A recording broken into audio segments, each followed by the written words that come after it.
सबको जय मसीह की। मैं परमेश्वर का धन्यवाद देता हूं आज की सुबह दिखाने के लिए। एक और दिन परमेश्वर ने हम सबके जीवन में जोड़ दिया। हम परमेश्वर को कोटि कोटि धन्यवाद दें।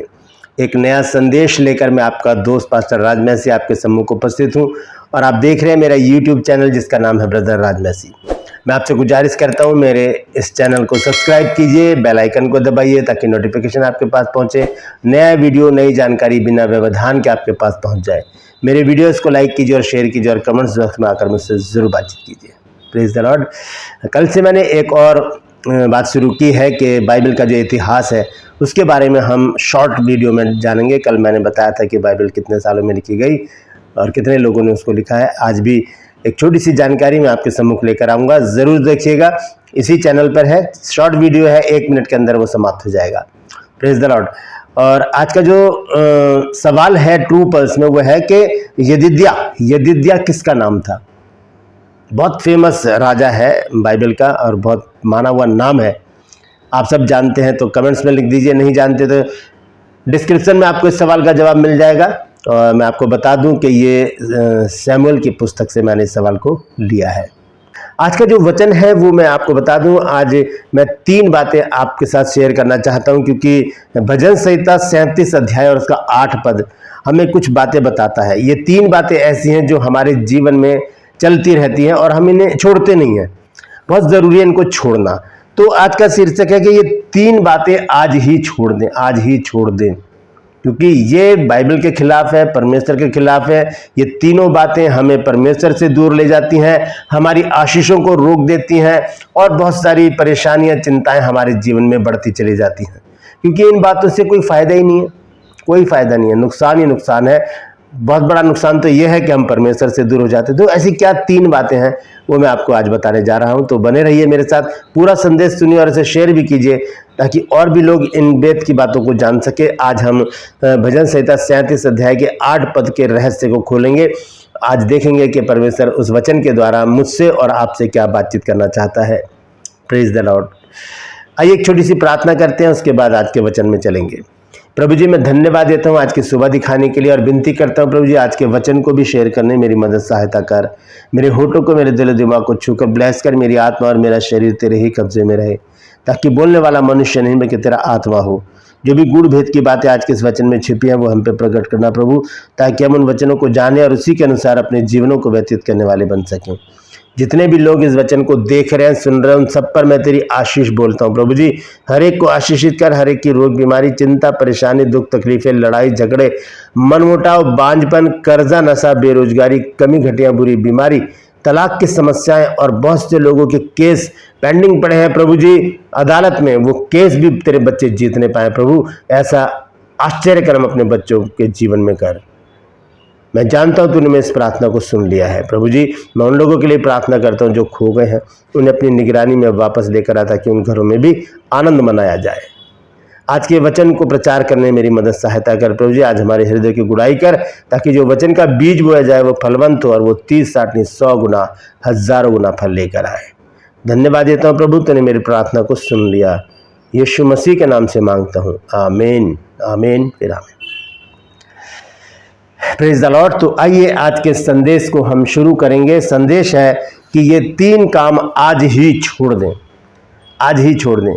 और ये मैं सिर्फ आपसे नहीं कह रहा, मैं अपने आप से भी कह रहा हूँ। हो सकता है मेरे अंदर भी नहीं ये ऐसी बातें हो, लेकिन मैं पूरी कोशिश करता हूँ कि ये तीनों चीज़ें मेरे अंदर ना हो। मैं बहुत ही हम्बल बन के, बहुत ही प्रभु के भय में होकर अपने जीवन को व्यतीत करना चाहता हूँ और इन बातों से मैं परहेज करता हूँ, दूर रहने का पूरा प्रयास करता हूँ, क्योंकि बहुत सी बातें ऐसी होती हैं कि हमें इरिटेट करती हैं, लेकिन हमें उन्हें छोड़ना पड़ेगा।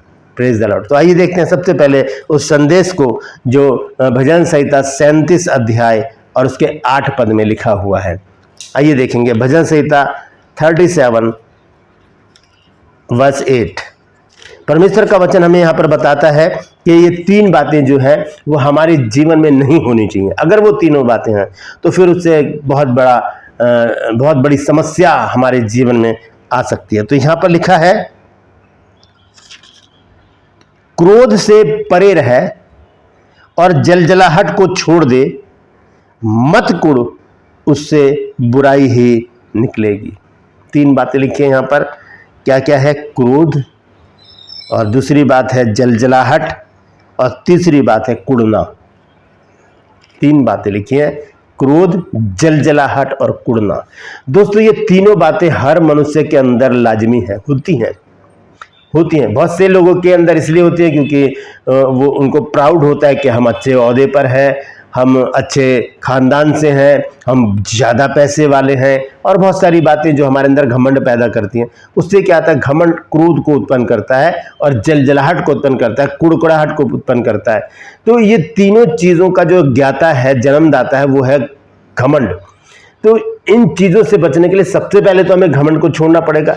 क्या वो कैसे भी कि मैं बहुत पढ़ा लिखा हूँ, मैं बाइबल टीचर हूँ, मैं बहुत अच्छा प्रचार करता हूँ, या मैं बहुत अच्छा आराधक हूँ, मैं बहुत अच्छी प्रार्थना करता हूँ, मेरे पास इतना धन है, मेरे पास मोटर गाड़ियाँ हैं, मेरे पास ज़मीन जायदाद है, मेरे पास मकान है, मेरे पास ये है वो है, ये सारी चीज़ें घमंड को उत्पन्न करती हैं। और घमंड के विषय में लिखा है कि विनाश से पहले घमंड। तो घमंड जब आता है तो क्रोध हमारे अंदर आएगा, क्रोध आएगा तो जलजलाहट आएगी, जलजलाहट आएगी तो कुड़ना भी हमारे मन में आएगा। तो ये तीनों चीज़ों को आज हम देखेंगे। सबसे पहले लिखा है क्रोध, फिर जलजलाहट और फिर कुड़ना। क्रोध के विषय में बाइबल बहुत कुछ बताती है हमको। याकूब अपनी पत्री में लिखता है कि मनुष्य का जो क्रोध है वो परमेश्वर के धर्म का निर्वहन नहीं कर सकता, और क्रोध में ही आकर लोग बहुत गलत काम कर जाते हैं। आइए सबसे पहले देखेंगे प्रभु यीशु मसीह ने क्या कहा है क्रोध के विषय में। मत्ती रचित सुसमाचार 5 अध्याय जब हम पढ़ते हैं, वहाँ पर प्रभु यीशु मसीह जब व्यवस्था को पलट रहे हैं और नई बातें उसमें जोड़ रहे हैं, तो वहाँ पर क्रोध के विषय में क्या कहते हैं प्रभु यीशु मसीह। आइए देखेंगे, 21 आयत से पढ़ूंगा मैं। मत्ती रचित सुसमाचार 5 अध्याय उसका 21 पद लिखा है, तुम सुन चुके हो कि पूर्व काल के लोगों से कहा गया था कि हत्या न करना, और जो कोई हत्या करेगा वह कचहरी में दंड के योग्य होगा। परंतु मैं तुमसे ये कहता हूं कि कोई अपने भाई पर क्रोध करेगा, जो कोई अपने भाई पर क्रोध करेगा वह कचहरी में दंड के योग्य होगा, और जो कोई अपने भाई को निकम्मा कहेगा वह महासभा में दंड के योग्य होगा, और जो कोई कहे अरे मूर्ख वह नरक की आग के दंड के योग्य होगा। ये प्रभु यीशु मसीह का वचन है। यहाँ पर 3 बातें यीशु मसीह ने बताई हैं। यीशु मसीह बता रहे हैं कि पूर्व काल के लोगों से कहा गया था, यानी कि व्यवस्था में कहा गया था कि हत्या ना करना। अब आगे देखते लिखा है, परंतु मैं तुमसे कहता हूं कि जो कोई अपने भाई पर क्रोध करेगा वह कचहरी में दंड के योग्य होगा। क्रोध, हत्या और क्रोध, इनका क्या संबंध है? यीशु मसीह हत्या को निगलेक्ट करके क्रोध पर क्यों आ गए? दोस्तों मैं आपको बता देना चाहता हूं कि जितनी भी हत्याएं होती हैं, मर्डर होते हैं, वो क्रोध में होते हैं। प्यार में कोई भी किसी को नहीं मारता, कोई गेम नहीं खेलता कि आओ मृत्यु खेलें, ऐसा नहीं होता। जितने भी मर्डर होते हैं वो क्रोध में होते हैं, जलस में होते हैं, जलजलाहट में होते हैं, कुड़ के होते हैं। तो क्रोध, घमंड का जो जन्मदाता है वो क्रोध है, क्रोध का जन्मदाता और अपराध का जन्मदाता है क्रोध। तो हमें क्या करना है? यहाँ पर यीशु मसीह की बात पर ध्यान देना है। यीशु मसीह कहते हैं कि पूर्व काल के लोगों से कहा गया था कि हत्या न करना, लेकिन मैं तुमसे कहता हूँ क्रोध ना करना। तो भजन संहिता कहता है 37 के 8 पद में कि क्रोध से परे रहे और जलजलाहट को छोड़ दे, मत कुड़, इससे बुराई ही निकलेगी। तो क्रोध के विषय में सबोपदेशक क्या कहता है? सबोपदेशक सुलेमान ने क्या लिखा है क्रोध के विषय में? आइए देखेंगे सबोपदेशक की पुस्तक 7 अध्याय और उसका 9 पद। क्योंकि मैं पहले ही बता चुका हूं क्रोध के विषय में तो बाइबल बहुत कुछ बताती है हमको। तो आइए देखेंगे 7 अध्याय 9 पद में हमें क्या बताता है सुलेमान। सबोपदेशक की पुस्तक में लिखा है, अपने मन में उतावली से क्रोधित ना हो, अपने मन में उतावली से क्रोधित ना हो, क्योंकि क्रोध मूर्खों ही के हृदय में रहता है। क्रोध मूर्खों के हृदय में रहता है, मूर्ख जो है वही क्रोध करते हैं। अब यहाँ पर थोड़ा सा विरोधाभास आ जाता है, क्योंकि कई बार जब ये मैंने प्रचार किया तो लोग बीच में बोलकर कहते हैं सर फिर क्या इसका मतलब हम गुस्सा ना करें? गुस्सा तो यीशु मसीह ने भी किया था। तब मैं उनको समझाता हूं कि क्रोध जो है वो 2 प्रकार का होता है। एक क्रोध होता है स्वार्थी और एक क्रोध होता है निस्वार्थ। अब मान लीजिए कि आप कहीं जा रहे हैं और आपका कंधा किसी से टकरा गया और आपने जोर से घूमकर कहा ओए देख कर नहीं चल सकता, ये जो क्रोध है ये बेकार का क्रोध है, ये स्वार्थी क्रोध है। अपने लिए जरा सा कंधा टकरा, ये जल रहे हैं, भीड़ भाड़ में लग गया, कोई बात नहीं। होता क्या है कि अगर दूसरा वाला, अगर हम अपने आप को शेर समझ के कह रहे हो ये देख के नहीं चल सकता, तो दूसरा वाला हो सकता है सवा शेर हो, उसके पास कोई हथियार हो, वो भिड़ जाए हमसे, वो मारे हमको, गोली भी मार सकता है, चक्कू भी मार सकता है, कुछ भी कर सकता है। तो ये क्रोध हमारे लिए नुकसानदायक होता है, जो हमारे स्वार्थ के लिए होता है। लेकिन जो दूसरा क्रोध है, जैसे यीशु मसीह ने कहा किया, वो निस्वार्थ है। यीशु मसीह का कोई भी स्वार्थ नहीं था इसमें कि वहाँ पर मंदिर में लोग क्या कर रहे थे, कबूतरबाजी कर रहे थे या कुछ भी कर रहे थे वहाँ पर, तो वो चीज़ यीशु मसीह को पसंद नहीं आई, क्योंकि लिखा है, यीशु मसीह ने कहा, लिखा है मेरा जो घर है वो प्रार्थना का घर कहलाएगा, तुमने उसे डाकुओं की खो बना दिया है। ये क्रोध किया था यीशु मसीह ने। तो ये क्रोध जायज़ है। मान लीजिए कि आप किसी घर में गए हैं, वहाँ पर मीटिंग है कहीं पे, तो वहाँ पर बच्चे भी हैं, और जब मीटिंग खत्म हो जाती है, आप घर से बाहर निकले, आपने जिस घर में आप गए थे उनका एक बेटा है पनवाड़ी की दुकान पर खड़ा, और वो सिगरेट पी रहा है वहाँ खड़ा होकर। यहाँ पर आपको क्रोध आना चाहिए, गुस्सा आना चाहिए कि अभी परमेश्वर का वचन सुना है, अभी यहाँ पर आराधना स्तुति कर रहा था ये बच्चा, कितनी अच्छी, अभी यहाँ पर खड़ा होकर गुटखा खा रहा है, सिगरेट पी रहा है। यहाँ पर गुस्सा आ जाए, आप उसको थप्पड़ भी लगा सकते हैं, उसको बुरा भला कह सकते हैं, उसको क्या कर रहा थी, तो प्रभु का बेटा, ये गलत बात है। ये क्रोध है जो सही होता है, ये वाला क्रोध सही होता है। वो सही नहीं होता जिसमें आकर, आवेश में आकर हम मारपीट करने लगते हैं, हत्या कर देते हैं, गाली गलौज करने लगते हैं। उससे क्या होता है, बुराइयां ही निकलती हैं, बुराइयां ही निकलती। ये वाला क्रोध मूर्खों के हृदय में रहता है, जो स्वार्थी क्रोध है। लेकिन जो दूसरा क्रोध है वो समझदार लोगों के हृदय में रहता है, जो दूसरों को सुधारने में काम आता है। Praise the Lord. तो सबसे पहली बात क्या है, क्रोध से परे रहे और जलजलाहट को छोड़ दे, कि मत कुड़, इससे बुराई ही निकलेगी। Praise the Lord. दूसरी चीज लिखी है जलजलाहट, इसको इंग्लिश में कहते हैं इरिटेशन या इरिटेट होना। कोई अगर कुछ बात कह रहा है, हमको बुरी लग रही है, तो हम इरिटेट हो जाते हैं, यार कितना परेशान कर रहा है हमको। बहुत सारी बातें हमारे मन में चलने लगती है, क्या करूं इसका, कैसे बोलूं इसको, ये तो ऐसा है वैसा, मतलब ये इरिटेशन हमारे अंदर आ जाती है, इरिटेट हो जाता है, जलजलाहट आ जाती है कि क्या करूं मैं यार। तो इसके लिए परमेश्वर का वचन मना करता है, हमें इरिटेट नहीं होना। जब ऐसी परिस्थिति आए तो हमें करना क्या है, देखेंगे हम इफिसियों की पत्री 5 अध्याय, हम देखेंगे इसका 19 पद है। देखिए यहाँ पर क्या लिखा है, और आपस में भजन और स्तुतिगान और आत्मिक गीत गाया करो, और अपने अपने मन में प्रभु के सामने गाते और कीर्तन करते रहो। अपने अपने मन में प्रभु की आराधना स्तुति करना शुरू कर दे। अगर कोई हमें इरिटेट कर रहा है तो उसे इग्नोर करें, छोड़ दें, परमेश्वर के हाथ में छोड़ दें, क्योंकि न्याय करना तो परमेश्वर के हाथ में। वचन कहता है कि हे प्रियो, अपना पलटा ना लेना, क्योंकि पलटा लेना मेरा काम है, मैं ही बदला दूंगा। परमेश्वर का वचन हमें ये बताता है। तो यहाँ पर हमें क्या करना है, यदि कोई हमें इरिटेट कर रहा है तो उसे इग्नोर कर दें, और अपनी आंखों को बंद करके बैठ जाएं और गाना शुरू कर दें, अपने मन में प्रभु की आराधना स्तुति कर दें, प्रभु के नाम के भजन गाना शुरू कर दें। बहुत सारे भजन हैं जो हमें मुँह जबानी याद रहते हैं, पूरा भजन गाएं, आंख बंद करके बैठे रहें। तब तक क्या होगा, जो हमें इरिटेट कर रहा है वो कहेगा ये तो इग्नोर कर रहा है मेरे को, ये तो इग्नोर कर रही है मेरे को, वो सामने से हट जाएगा या हट जाएगी, फिर वो हमें इरिटेट नहीं करेगा। तो हमें इरिटेट होकर क्रोध में आकर अपराध करने की ज़रूरत नहीं है, क्योंकि अपराध क्रोध में ही होता है।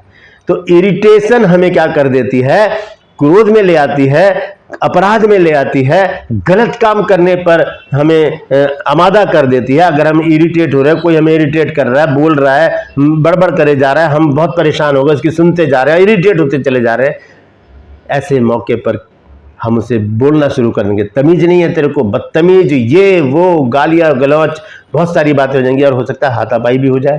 तो इन चीज़ों से बचने के लिए हमें इरिटेट होने की ज़रूरत नहीं है। इस जलजलाहट को हमें छोड़ना पड़ेगा। उस समय हमें अपने मन में परमेश्वर की आराधना स्तुति करनी पड़ेगी। हम गा सकते हैं अपने मन में, हो तेरी स्तुति और आराधना करता हूँ मैं तुझसे ये प्रार्थना, महिमा से अपनी तू इस जगह को भर, जो भी तू चाहे तू यहाँ पे कर,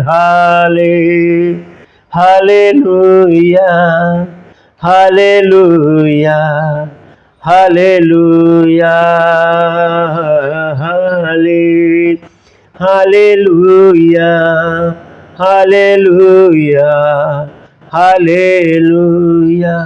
तो उस जगह को प्रभु की उपस्थिति से भरने का प्रयास करें अपने मन में इस भजन को गाकर। और भी बहुत सारे भजन आप लोग गा सकते हैं, मेरे मन में ये आया मैंने गा दिया। तो इरिटेट होने की ज़रूरत नहीं है, जलजलाहट लाने की ज़रूरत नहीं, उसे छोड़ दें, उससे बुराई ही निकलेगी। तीसरी चीज़ हम देखते हैं कुड़ना। बहुत सारी बातों में हम कुड़ते हैं, जैसे कि नीति वचन में लिखा है 24 अध्याय और उसके 19 पद में। देखिए परमेश्वर का वचन कुड़ने के विषय में क्या कहता है। 24 अध्याय उसका 19 पद लिखा है, कुकर्मियों के कारण मत कुड़, दुष्ट लोगों के कारण डहा ना कर।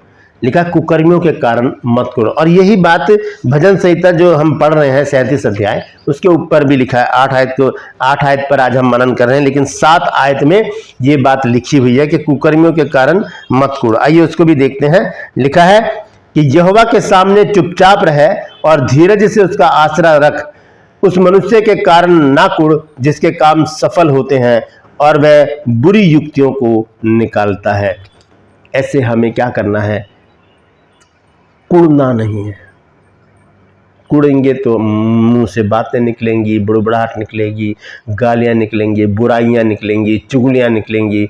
तो ये चीज़ें हमें छोड़नी पड़ेंगी दोस्तों। ये तीनों चीज़ें हमें परमेश्वर से अलग कर देती हैं, परमेश्वर की आशीष से अलग कर देती हैं, परमेश्वर के अद्भुत प्रेम से अलग कर देती हैं, परमेश्वर के आशीर्वाद से हमें वंचित कर देती हैं। ये तीनों चीज़ें अगर आपके अंदर हैं या मेरे अंदर है तो आज ही से हम इन्हें निकालना शुरू कर दें।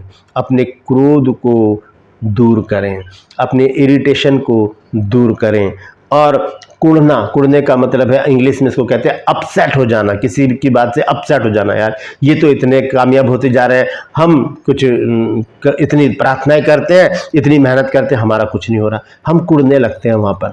तो इसे कहते हैं अपसेट हो जाना। तो अपसेट होने की ज़रूरत नहीं है। इसके विषय में देखिए एक वचन मैं आपको बताना चाहता हूँ। अय्यूब की पुस्तक है 21 अध्याय और उसका 25 पद लिखा है,